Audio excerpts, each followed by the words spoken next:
Bismillahirrahmanirrahim. Assalamualaikum warahmatullahi wabarakatuh. Apa khabar semua? Diharapkan semua sihat walafiat. Saya takut ada yang tak bangun tidur lagi. Okey. Hari ini teknik menjawab bab 1 tingkatan 5.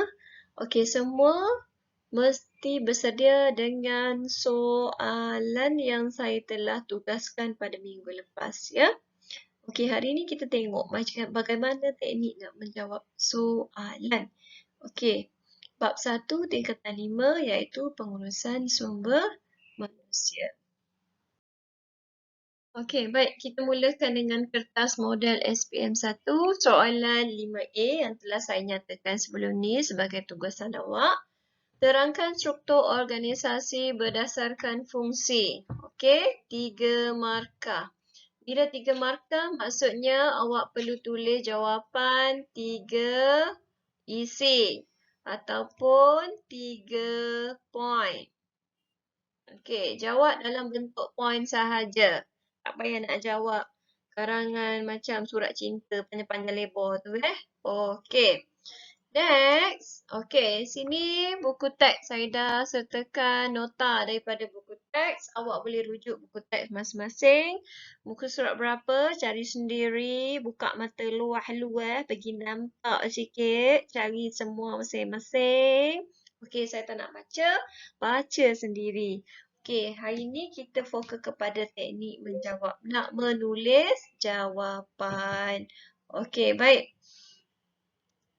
Okey, sebelum awak menulis poin jawapan, sini saya dah tulis.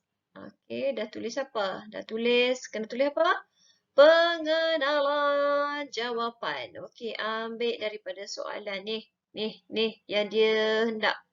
Yang soalan ni apa? Struktur organisasi berdasarkan fungsi. Dia nak suruh awak terangkan. Okey, bila kata tugas terangkan, awak boleh bagi huraian. Ni, struktur organisasi berdasarkan fungsi. Jadi, pada mulanya awak kena tulis dulu pengenalan jawapan. Jangan main tulis je point. Okey. Bila 3 markah, 3 isi Okey, baik. Jawapan yang pertama, saya dah tulis kat sini merujuk kepada pengelompokan tugas. Okey. Tulis pengelompokan tugas. Tugas tu apa? Fungsi ni lah. Tugas tu fungsi. Sama saja. Okey. Dan pekerja berdasarkan fungsi utama. Kenapa fungsi utama? Yang mesti ada. Maksudnya secara asas. Okey, fungsi utama ataupun fungsi asas. Okey, seperti mana yang awak belajar bab 4, tingkatan 4 kan? Ada fungsian tu, 11 fungsian. Fungsian kewangan, fungsian pentadbiran. Sama juga dengan fungsi melalui struktur organisasi ni, fungsi asas itulah kita panggil fungsi asas atau fungsi utama. Jadi, maksudnya sini pengelompokan tugas. Ditempatkan. Pekerja itu ditempatkan berdasarkan tugas dan fungsi asas dalam setiap syarikat ataupun organisasi. Poin yang kedua, setiap pekerja akan ditempatkan. Ini ayat sendiri ni. Kalau dalam buku teks tak ada kan? Yang ni ayat awak sendiri. Awak boleh tulis apa yang awak faham dan juga fakta yang betul lah. Fakta dalam buku teks. Ini fakta. Fungsian utama. Contohnya apa? Pengeluaran, kewangan, pendidikan sebagainya. Ini fakta. Menempatkan individu mengikut kemahiran atau kepakaran dalam fungsi. So, ini ayat yang saya bina sendiri. Maksudnya, apa yang awak faham, setiap pekerja akan ditempatkan. Apa maksud ditempatkan? Diberi tugas, diletakkan. Mengikut kemahiran atau kepakaran. Tengok, mengikut kemahiran atau kepakaran fungsi masing-masing. Okey, kalau dia mahir dalam penyelidikan, letak di bawah fungsian R&D. Okey, poin yang seterusnya ialah awak boleh bagi contoh. Macam awak tengok dalam buku teks ni. Ni contohlah ni. Contoh fungsi dalam organisasi itu. Okey, contohnya, ini pun ayat saya sendiri yang saya bagi. Pekerja yang mahir dalam bidang perakaunan akan diberi tugas di Jabatan Kewangan. Okey, jadi markahnya, kalau saya bagi markah, macam mana saya tanda? Tak nampak ke merah ni? Okey, nampak. Okey, saya akan kurung. Kurung. Okey, tanda sini. H. Oh, sorry. Mana pemadam? Lama tak menanda kan? Okey. Saya akan kurung. Tanda H1. Satu markah. Ini pun sama. Okey, saya akan tanda H2. Satu markah. Bawah, walaupun contoh, saya tak akan tanda sebagai contoh. Saya akan tanda masih lagi H sebab dia nak terangkan. Okey, H3, satu markah. So, total markah awak ialah 3 markah. Okey? Senang je kan? Okey, seterusnya kita pergi soalan seterusnya lah. Saya harap awak boleh faham dan ikut apa yang saya nyatakan. Yang pentingnya tengok apa kena soalan, tengok berapa markah yang dia nak, tulis jawapan dalam bentuk point, mesti tulis pengenalan soalan dan terus kepada jawapan-jawapan. Point-point jawapan. Okey, baik. Soalan 5B. Pada pendapat anda, bagaimanakah seseorang pengurus sumber manusia dapat meningkatkan tahap motivasi pekerjanya? Okey. Ditanya bagaimana. Bila bagaimana maksudnya caralah. Okey. Pengurus sumber manusia nak meningkatkan tahap motivasi pekerjanya. Bila motivasi maksudnya bersemangat.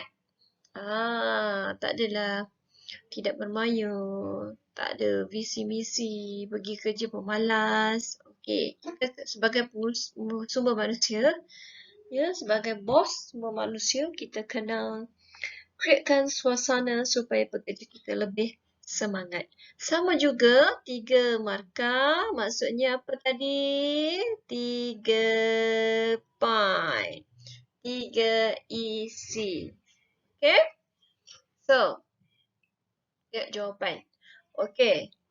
Jawapan yang pertama, menyediakan latihan yang mencukupi. Menyediakan latihan yang mencukupi dan sesuai bagi pekerja. Kenapa? Sebab mungkin ada antara pekerja tu dia tak ada kemahiran yang mahir. Dia tak mahir. Jadi kita kena bagi latihan yang lebih baguslah supaya dia mahir dan hasil kerja dia lebih berkualiti. Okey, apa lagi cara yang perlu dilakukan oleh pengurus manusia? Menjaga kebajikan. Mesti jaga kebajikan pekerja. Kebajikan dari segi apa? Kesihatan dan keselamatan. Kesihatan maksudnya bagi bawa ke klinik panel ke, sakit tak payah bayar, syarikat yang bayar. Okey, ada keselamatan, insurans semasa bekerja. Okay, seterusnya, isi yang ketiga, menyediakan ganjaran yang setimpal dengan kelayakan pengalaman dan prestasi kerja. Okey, ganjaran ni apa? Okey, bonus ke, gaji lebih ke, hadiah ke, kan? Okey. Okey, jadi cukuplah tiga isi. So, bila saya tanda, saya akan kurung kat sini. Sama juga. H1. Cantik langsung. Satu markah. Okey, yang ni. H2. Satu. Yang ni. H3. Satu. Dapatlah 3 markah. Okey, ada lagi tak jawapan lain yang sesuai? Boleh, boleh ambil jawapan lain yang sesuai. Yang menjawab soalan. Sebab ditanya pada pendapat anda kan, untuk meningkatkan motivasi. Tapi nak bagi jawapan yang sesuai tu kena tengok fakta. Tengok fakta kat mana? Fakta dalam buku teks. Okey, apa masalah penulisan jawapan ini? Okey, calon ini dia tak tulis ayat pengenalan kepada jawapan. Okey, sepatutnya dia kena tulis. Cara pengurus sumber manusia meningkatkan tahap motivasi pekerjanya ialah ni kena ada ya. Mesti ada ni pengenalan kepada jawapan. Jangan main tulis. Sekarang kalau pemeriksa dia ditaklimatkan supaya apa? Wajib ada pengenalan, tak pasal awak kena tolak markah 1. Penalti 1 markah. So hilang 1 markah, tinggal 2 saja. Okey, jadi macam mana nak semak fakta yang tepat walaupun awak boleh jawab yang sesuai pendapat kan? Okey, awak boleh rujuk buku teks awak. Peranan pengurusan sumber manusia dalam sesebuah perniagaan. Okey, boleh tengok tajuk itu dalam buku teks masing-masing ya. Sini saya tak nyatakan supaya awak lebih mencari jawapan. Okey. Okey. Seterusnya kita tengok soalan 5C. Nyatakan 4 jenis penamatan kontrak perkhidmatan. Okey. Soalan dia nak awak nyatakan. Nyatakan. Bila nyatakan, mestilah fakta. Okey. Fakta sahaja. Okey. Berapa nak fakta? 4. Sebab itulah markah dia 4. Maksudnya 4 fakta. Okey. So, nak tulis markah, tulis jawapan. Okey, macam biasa, mesti ada pengenalan jawapan. Jenis penamatan kontrak perkhidmatan ialah, ambil je daripada soalan ni. Senang banget. Okey, seterusnya tulis jawapan. Okey. Ini merupakan jawapan jenis penamatan kontrak. Apa maksud penamatan kontrak? Kita nak buang pekerja tu lah. Tak nak dia bekerja lagi dah dengan kita. Okey, jadi ada 4 jenis cara kita nak quit out pekerja itu.